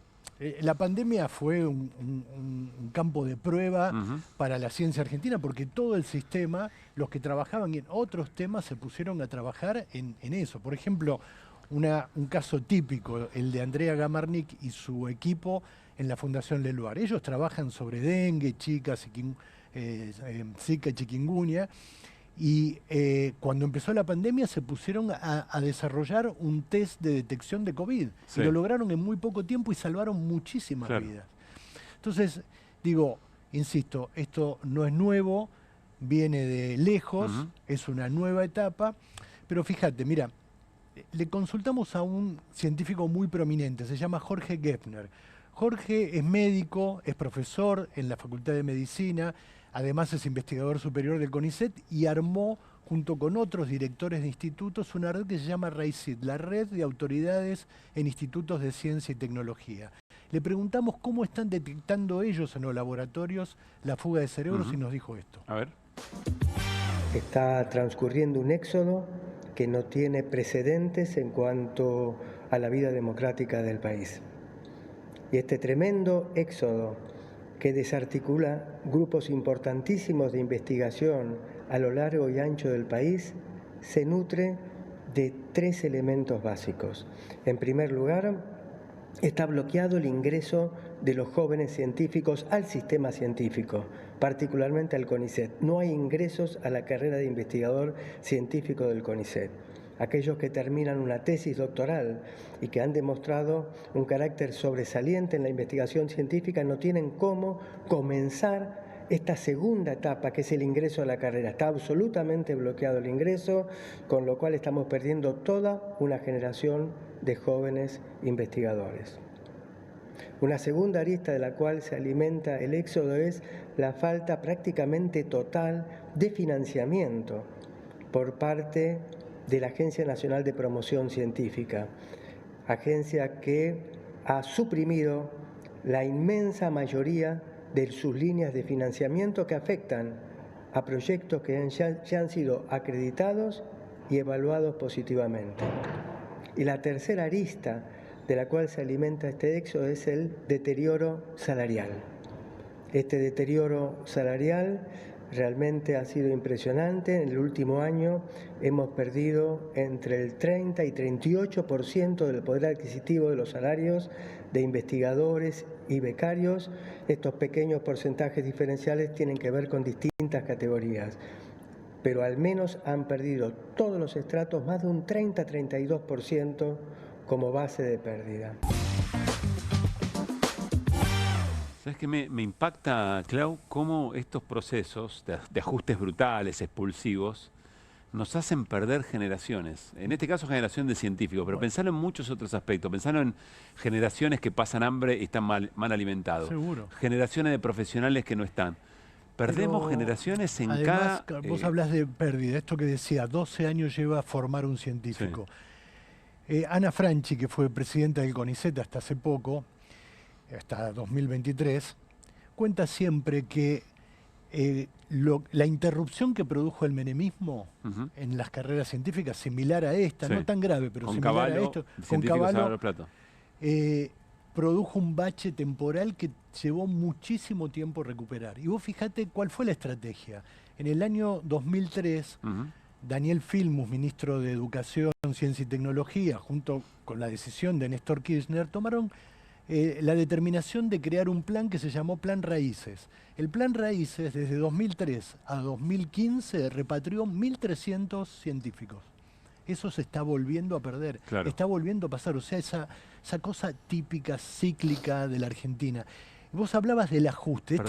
Un dato ahí. Vos sabés que tengo cercanas a algunas personas que estaban trabajando en otros países, científicos, y que contaban que no era una decisión sencilla volver a aceptar ese plan, porque era una apuesta, porque sabían que en ese momento iban a ser bienvenidos. Querían volver a su tierra, tenían una vocación de devolver para quien los habían formado, pero sabían que eventualmente podía haber otro momento de estas características que hiciera que ese regreso fuera muy traumático para su desarrollo, para su trabajo, para su familia, porque quizá tenían familias que hicieron, hablaban otros idiomas esos pibes, ¿viste? Y finalmente pasó, y fíjate, Jorge hablaba del ajuste, hablaba de números, y vos también dijiste el ajuste brutal. Pero hay una combinación que es muy perversa, porque es motosierra con el ajuste, pero es batalla cultural, porque además hay una agresión personal.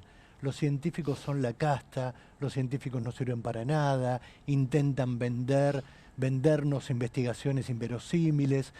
Hay un relato desde el presidente para abajo de toda la línea de poder en la Argentina que también metió a los científicos en la batalla cultural. Claro. Entonces es motosierra, el recorte de tu salario, el recorte de tu futuro, pero también la agresión y el menosprecio, que eso es muy duro, es muy difícil.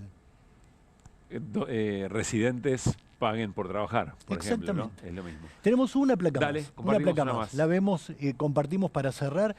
El 93% de los encuestados por la Universidad Nacional de Córdoba considera que no tiene suficiente financiamiento para desarrollar sus investigaciones. O sea, todos. Casi todos. Este es el corolario, digamos. No hay plata, pero insisto, no es solo no hay plata, sino ustedes no sirven, no aportan nada. Eso es muy duro para el mundo de la ciencia y la tecnología. Gracias, Clau. Nos vamos a ir a una pausa. Al regresar hablamos con Daniel Germanos, esa voz de Alexia Baigar.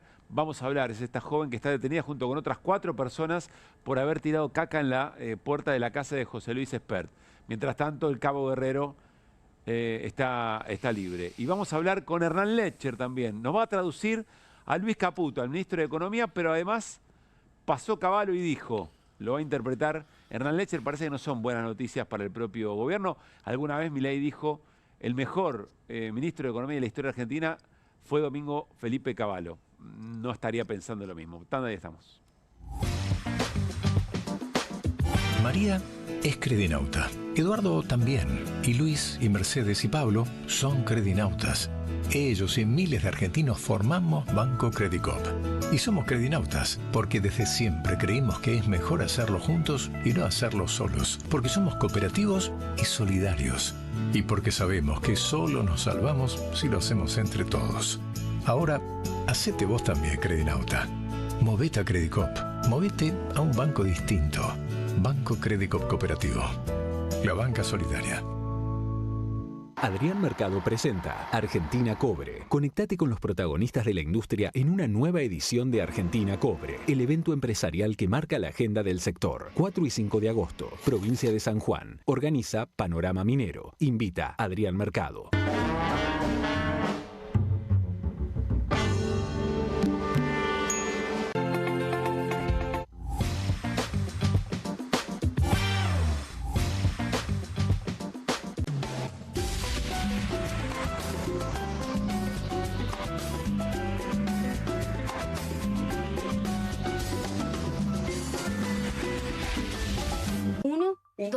Dos. Bueno, dale, arranca. ¡Pará! ¡Mike! ¿Van a hacer el video con el inodoro con manchas de sarro? Pero si siempre uso lavandina. Eso no lo remueve. ¿Por qué no probás limpiando con Harpic? Que llega a los rincones más difíciles eliminando por completo el sarro y desinfectando. ¡Vamos! Para cualquier desafío que te dé el inodoro... Nada mejor que Harpic. Hay cosas que no evolucionaron como pensábamos. Nos dijeron que seríamos capaces de teletransportarnos. O que al menos ya sabríamos la diferencia entre el tire y empuje de una puerta. Nada de esto pasó, pero Koffler sí evolucionó. Porque cambió su selección de cacao y lo combinó con la cantidad justa de leche. Y con tiempo y dedicación logró un chocolate más suave y más cremoso. Nuevo Koffler. Mucho más suave. Mucho más cremoso. En casa lo cuido yo. Y afuera lo protege Spadol. Porque la mayor cantidad de infecciones ocurren a través de las manos. Y solo Spadol con su fórmula superior te provee de 12 horas de protección, asegurándote que tu familia permanezca protegida y vos sin preocupaciones. Spadol, protección que te acompaña. Que alguien traiga el postre, ¿no? Que alguien saque la Koffler de la alacena, que me muero de ganas. Galletitas, bonobón y choco Koffler de mantequita copada. No te mueras de ganas de comer de postre las Choco Cookies de Koffler. ¿El dolor de garganta arruinó tu día? Confía en Strepsils para darlo vuelta. Su doble efecto actúa de manera local, aliviando el dolor y la inflamación en tan solo 2 minutos. Y con un efecto duradero de hasta por 4 horas. Decile chau al dolor de garganta con Strepsils. Bonobón presenta su nuevo chocolate. Con la textura irresistible de las galletas y el relleno único de Bonobón, combinado con nuestro mejor chocolate. Lo vas a amar. Probá también el nuevo Bonobón Coco. Cremosidad que enamora. Este 9 de julio desde el Colón llega el Gracias Mercedes de Olga a Telecentro. Disfruta este evento en vivo en el canal 1065 y las veces que quieras y en todo el país en T-Play. Un homenaje a la Negra Sosa con la participación de reconocidos artistas. Telecentro, conectando con vos. Con movimientos circulares. Tu rutina de skincare te debe traer muchos seguidores, pero este baño te los quita. Pero si yo ya limpié mi inodoro con Harpic. Sí, pero te falta el resto de las superficies. Necesitas el Harpic Baños. El rojo, que saca manchas difíciles, desinfecta y deja impecable tu baño. Para cualquier desafío que te dé el baño, nada mejor que Harpic. Estudia en la Facultad de Comunicación y en la mayor redacción de América. USBA, Universidad del Sur de Buenos Aires. La Universidad del Grupo Perfil. Licenciatura en Comunicación Periodística. Licenciatura en Comunicación Institucional. Títulos con reconocimiento oficial y validez nacional. Inscribite a las reuniones informativas en universidad@perfil.com. Aprende comunicación dentro de un medio de comunicación. USBA, Universidad del Sur de Buenos Aires. Hay una casta superior que es los periodistas que si mienten, calumnian, injurian y dicen cualquier cosa. ¿Tenés ahí los nombres de los periodistas que tengo que meter en cana? No nos tomamos esto a la joda, como esos periodistas mentirosos. Y dentro de la cancha vale todo, que la vayan a buscar, la tienen adentro. Soy un abanderado de la batalla cultural, pero los imbéciles con déficit de IQ doméstico, ¡ay, no, miedo! Mientras que los imbéciles de los periodistas... ¿Sabes la cantidad de periodistas que tengo para mandar a la hoguera? Las mentiras de los medios. Y periodistas ensobrados, operadores, basuras. No me vengas con que son inocentes. No digo que sean tan malos como los periodistas. Digamos, raya el mal gusto propio de cerdos. Creo que es una ofensa decirle periodistas. ¿Sí? Milei odia al periodismo. Nosotros amamos al periodismo. Suscríbete a perfil.com.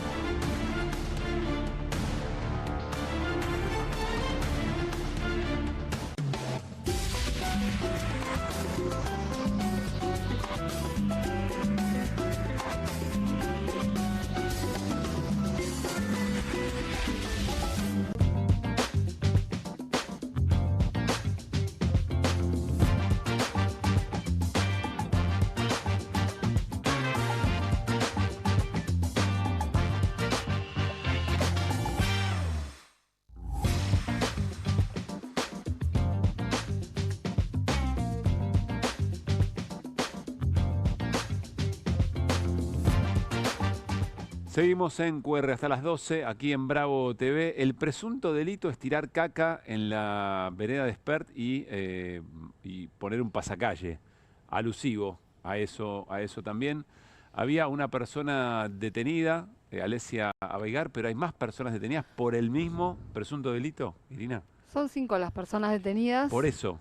Por eso que, bueno, por lo que se deduce de una resolución de la jueza Sandra Arroyo Salgado, que está a cargo de este tema, en la que le rechaza a Alesia la excarcelación, sí. Lo que ves es que el delito que les está aplicando es un delito que se imputa a gente que puede estar organizada de manera transitoria, así lo describe el delito, 213 del Código Penal, para imponer sus ideas por la fuerza. Este es el delito. ¿Sabes a quién le habían aplicado este delito? ¿A quién? ¿Te acordás los integrantes de Revolución Federal? Sí. Que tanto agitaban violencia. Claro. Claro, pero sí. ¿Cuál es la cuestión? Revolución Federal hacía acciones en la calle violentas explícitamente todos los días y además amenazaban de muerte a Cristina Fernández de Kirchner, a Máximo Kirchner, al expresidente Alberto Fernández, ¿no?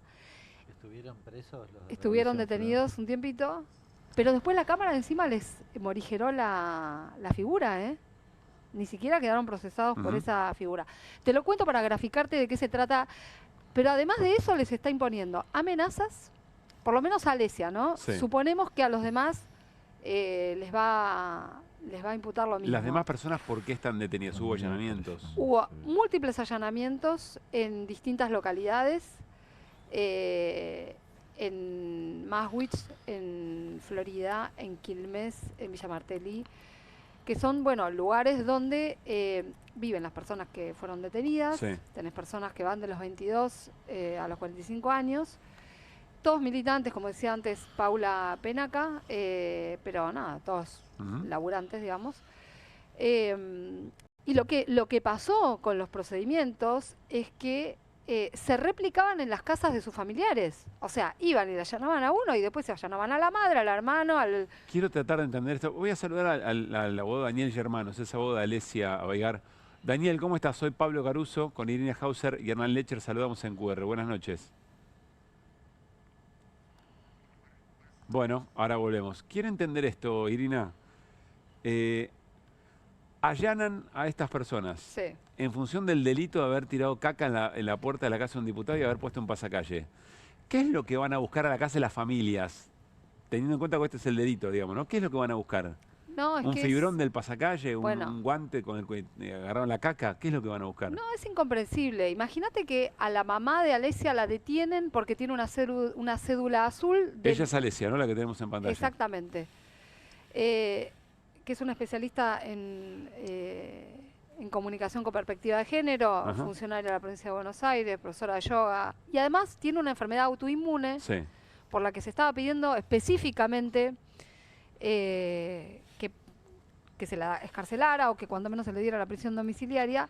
Y bueno, una de las cosas que describió hoy la mamá y que también describieron algunos de los abogados es que cuando la trasladan a tribunales, hoy para que la vea el cuerpo médico forense Sí. y haga el diagnóstico y el examen de la situación, la llevan esposada y encadenada al piso del móvil.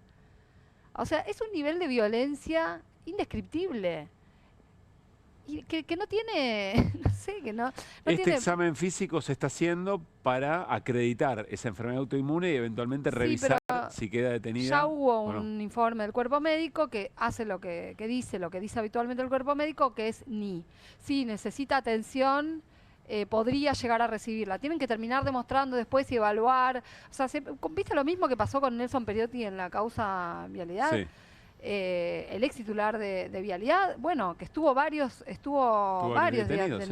días detenido, hasta que finalmente fue el juez el que evaluó que de acuerdo a lo que decía el cuerpo médico forense y algunos datos que obtuvo también respecto al Servicio Penitenciario Federal, dio cuenta de que no podía recibir todos los tratamientos ahí y que su salud estaba en peligro. Bueno, es exactamente la misma situación, pueden pasar varios días hasta que la jueza, después de esto que a mi modo de ver tiene tintes de ensañamiento porque no tiene razón de ser.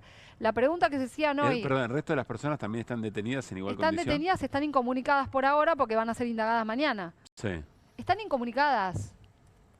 No pueden hablar con Bueno, nadie, no saben tengo gran nada. curiosidad sobre qué les encontraron. Granadas, fusiles de asalto. Mira, a la concejal de Quilmes le secuestraron, por ejemplo, el celular, le llevaron la computadora, van a ver qué tiene, pero ¿qué van a buscar? Actividad política, eso es lo que no entiendo. Pero por eso te pregunto, ¿qué pueden buscar que lo vincule con el hecho de tirar caca? Después discutimos si está bien o está mal frente a las cosas que se están viviendo, ¿no? Pero algún vínculo, si tienen, el contacto de la empresa que pone el pasacalle. Es absurdo. No puedo contestarte esa pregunta. Sí, entiendo. Porque es un absurdo casi total. retórica, sí. Claro, no, bueno, pero está bien hacernos esa pregunta de esta manera porque no se puede responder y además no hay... es difícil encontrar una razón jurídica que avale semejantes procedimientos, ¿no? Enseguida logramos domar al Zoom del canal y charlamos con el abogado Daniel Germano. Sé que va a ser muy importante su testimonio. Lo que yo te decía al principio, que además fue muy llamativo en el día de hoy y que te demuestra que con esto se quiso hacer un show, que fue algo deliberado de parte del gobierno, del Ministerio de Seguridad, que aclaremos, lo que está haciendo es responder a un pedido de José Luis Espert, que dice, estas personas investiguen un delito, ¿no? Espert se opuso a la excarcelación de Alesia. Ese es un dato muy importante. Se opuso a la excarcelación. A ver, tenemos el posteo de la ministra de Seguridad, Patricia Bullrich, respecto de este tema. La concejal tira caca detenida. Se refiere a una de las nuevas detenciones, ¿no? Es de esta mañana. Eva Mieri es de día, concejala de Quilmes, bueno, concejal. De noche, planificaba y ejecutaba ataques a opositores y sus familias. Ella y todos sus cómplices ya lo saben. Las hacen, las paga. Bueno, por lo que sugiere Patricia Bullrich, tendrían como actividad nocturna ir a hostigar a dirigentes políticos, opositores. Por lo que señala, ¿es eso lo que están investigando eventualmente? No Es sé. decir, de una empresa, una suerte de pyme, no quiero decir algo que con lo rancha, ¿no? Pero una suerte de asociación ilícita. Bueno, es que este delito que mencionábamos antes Sí. es, como no hay una asociación ilícita, incluso el propio tipo penal lo dice, ¿viste? Sí. Se busca otra modalidad para describir la organización, Sí. ¿no? Que es una suerte de asociación para esto, dice el Código Penal, imponer las ideas por la fuerza. Vamos a saludar ahora sí a Daniel Germanos, es abogado de Alesia Abaigar. Daniel, soy Pablo Caruso y todo el equipo de QR con Irina Hauser y Hernán Letcher. Saludamos, ¿cómo estás? Por fin, ¿me escuchan bien? Por fin, gracias por tenernos paciencia, te escuchamos muy escuchan? bien. Sí, muy bien, muy bien. No, paciencia en mi trabajo. Mirá, esperé 30 horas en la puerta del juego de Arroyo Salgado para ver a esta chica, así que paciencia me sobra. Bueno. Más con ustedes que son personas tan queribles. Bueno, muchas gracias, Daniel. A ver, estamos haciéndonos varias preguntas.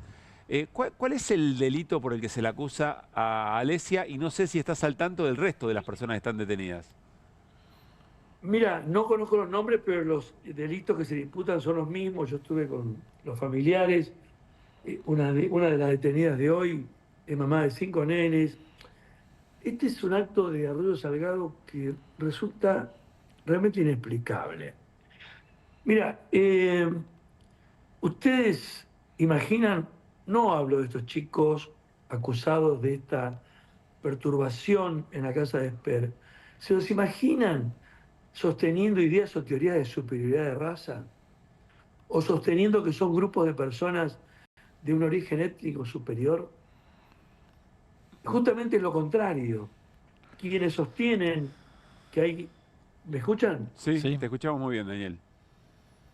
Quienes sostienen que hay discriminación y consideran que hay gente de menor valor, gente que está desclasada, o que si está enferma que se joda, son otros. Decíamos, el peronismo es quizás el partido más inclusivo que ha tenido la República Argentina. Es decir, los delitos que le achaca la jueza Arroyo Salgado, que es de intimidación pública, amedrentamiento al diputado Esper y un ataque de carácter discriminatorio, no tiene nada que ver con lo que ocurrió. Esto es como si uno hiciera una suma con distintos números y el resultado no tiene nada que ver con el contenido. Es decir, la conclusión que saca la doctora Arroyo Salgado es casi menos que una conjetura, es una opinión. Pero no se puede tener presa a una persona por una opinión en un país donde rigen las siguientes garantías que una vez se olvida. Que no puede haber una pena sino un delito descripto por la ley penal. Que en caso de duda hay que estar a favor del reo. Y que nadie es culpable hasta que se demuestre lo contrario, que se lo presume inocente. Bueno, Alesia, con su enfermedad a cuesta, está presa, estuvo incomunicada, encadenada al piso, esposada, y todo esto por una acusación, porque el caso real, ¿cuál es el caso real? Porque ustedes me dirán, bueno, Daniel, está bien, no cometió estos delitos, pero lo que hizo está bien. Mira, lo que hizo fue un hecho político. El hecho político del escrache, que así se llama esto es un escrache, que yo recuerde, lo iniciaron los hijos de desaparecidos, la agrupación Hijos, que iban a las casas, ustedes se acordarán bien, Sí, de en los el marco de las represores, leyes de y la impunidad, marcaban ¿no? En el marco de las leyes de impunidad. Claro, y la marcaban con rojo para que la gente supiera, los escrachara, que ahí estaban los genocidas. Siempre fue un acto político el escrache. Y también hay escraches deportivos. Le pueden preguntar a Riquelme, si quieren, o a Cavani, a jugadores de Boca, que le fue mal y la gente va y los putea, perdón por la palabra. Sí. Pero hay que distinguir lo que es el insulto, la provocación, de lo que es querer, que hay que imponer por la fuerza nuestras ideas. No. Pero no fue solamente un acto político, fue un acto político defensivo. ¿Por qué digo defensivo? Si cualquiera de ustedes dos o yo admitimos que todos los días nos digan que somos una mierda, que somos unos bichos, que somos unos cucas, que merecemos la muerte, y capaz que algún día alguno cumple con ese mandato. Entonces, una forma de defenderse es decirle, pará, hijo de puta, no te la agarré más conmigo, vos sos una mierda. Esto es lo que hicieron estos chicos, si es que lo hicieron ellos, cosa que no está probada, ¿no? Y digo que no está probada porque quien habla, el único defensor que hasta ahora tiene esta designación firme, es quien habla, nunca vio la causa. ¿Saben quién me mostró la causa? Pero no por una delicadeza, sino porque yo la vi en La Nación Más, Majul. Majul sí tiene la causa. Cuando pasaba lo de... Que esta acción efectivamente la cometieron. ¿Qué es lo que van a buscar? ¿Los guantes? Gravísimo. Yo diría causal de juicio política. Seguramente desagradable, está mal. Sí, después podemos discutir si estamos de acuerdo o no. Estamos muertos de frío. Y el café vino muy bien, realmente nos atendieron maravillosamente bien. Gravísima. Y le da una orden que ella sabe que el servicio penitenciario no. Acá quizás usted vio una película, acá no existe. Yo sé que en Dinamarca los penales son tan lindos porque no hay lugar para la población. Si vamos a poner en la cárcel a cualquiera que pise... Letcher a pantalla, viene portada, porque estamos hablando... Bien. Qué momento. Bueno, ¿qué pasó hoy? ¿Qué pasó hoy? ¿Qué pasó? Esto acá pega un pico, pero fluctúa. Y fíjate este valor, el valor es el de hoy, pero está subiendo un montón. Hoy bastantes personas me preguntaron, ¿compro dólares? Y en los primeros días medio que también, porque no es que todos van a esperar el último día de los 15. Que Caputo creía, ¿te acordás con el dólar colchón? Creía que el problema de lo que pasó en el corto plazo, ¿no? Cómo se movió el dólar y la razón de la guía con el tema. Dice, mientras el Banco Central no compre reservas pagando comer. Si alguien no entendió esto, se lo vuelve a decir. Sí. Todo vestigio, trazo cambiario, acusándolos de que después de la elección van a ser... Pilar, contamos con Mimuni, nuestra herramienta digital de atención ciudadana para solicitar turnos. Tiene que ir a probar. Y le avisaste que nosotros vamos a ir en algún momento. No, le dije también, sí. Está pasando un momento donde necesita abrazos. Así que si la conocen, acérquense y le dan abrazos. 9. ¿Por qué no probás limpiando con Harpic? Que llega a los rincones más difíciles, eliminando por completo el... irresistible de las galletas y el relleno único de Bonobón, combinado con Nuevo Kofler. Mucho más suave. Mucho más cremoso.